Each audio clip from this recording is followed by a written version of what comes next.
This is just another example of how strong those winds were. This giant tree completely uprooted after those storms rolled through. Officers tell us that teen delivered a deadly blow to his mother's boyfriend. He's live in our newsroom for us tonight, Gabby. That's right. Take a look. This is the video that we're talking about. Now, we've had some parents that are criticizing campus security, saying they didn't do enough to break this fight up. He says if you see a live wire, you should not touch it, and you should not try to move it. Instead, call energy and have them take care of that. Another set of crime scene gloves right here.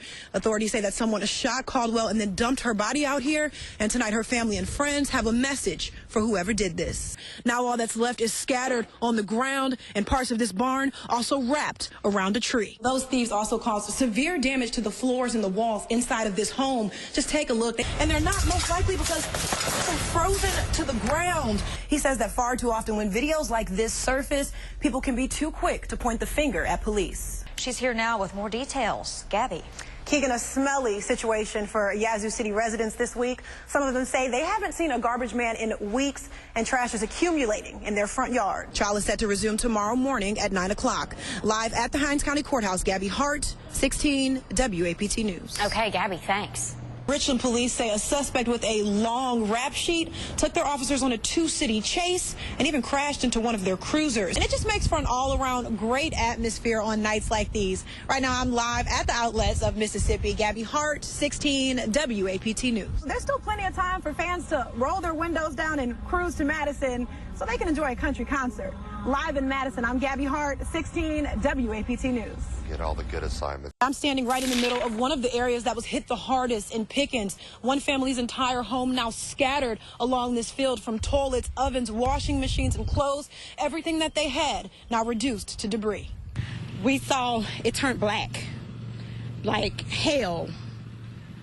You couldn't see nothing, really, nothing at all. Only thing you could hear, like freight trains. Back to back. Yolanda Wade and her daughter were inside of their home on Jordan Road in Pickens on Sunday morning.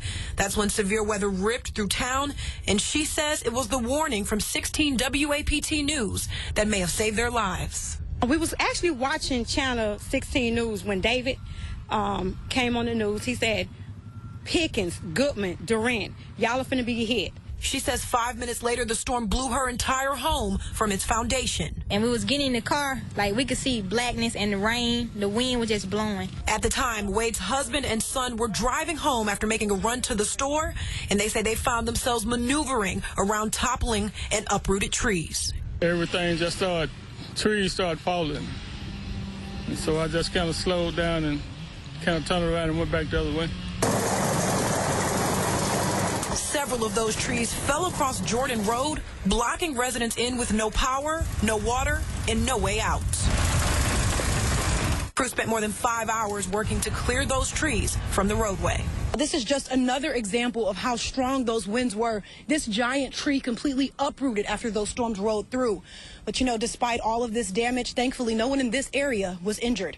In Pickens, I'm Gabby Hart, 16 WAPT News. I think that I'm just like everybody else and not different. 8-year-old Ava Clark was born and raised in Mississippi. She was also born with something called albinism. Just having a different skin color than your family and having gold hair like I do.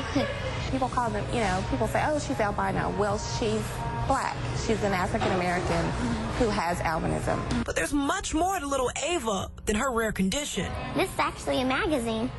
Ava started modeling at the age of 3. Her photo shoots capturing the hearts of people all over the world with striking poses and stunning eyes. It's easy to understand why the internet exploded when her photos hit. Those images even capturing the attention of some big names like Beyonce. Ava appeared in 2 different parts in Beyonce's visual album, Lemonade. Okay, so sometimes before I go to sleep, I'm like, I met Beyonce, and I'm still surprised. From red carpets and music videos to Vogue magazine, Ava makes it clear she has no intentions of slowing down. I model, and I was in a movie, but I can't tell y'all yet. What would you say to the little girls who have it and don't feel confident? Let them know that they're beautiful no matter what, and they should stay that way. And much like Ava, her mother's message to other children who struggle with being different is clear. Whether their children have albinism or not, regardless of what their disability is or their insecurity, just to instill confidence, remind them every day that they're beautiful. In Jackson, I'm Gabby Hart, 16 WAPT News. I've been smelling the scent like as of now because of these trash troubles in Yazoo City. Some residents say it's been more than 2 weeks since the city has picked up their garbage, even though residents pay around $30 a month for the service. I'm trying to figure out why we got to pay for the garbage and they not coming to get it.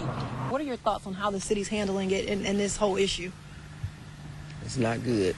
We reached out to the Yazoo City Mayor Diane Delaware all week, but didn't get a response. So we stopped by City Hall on Friday to get some answers. She just said to direct you to the Public Works Director. Direct us to the Public Works Department.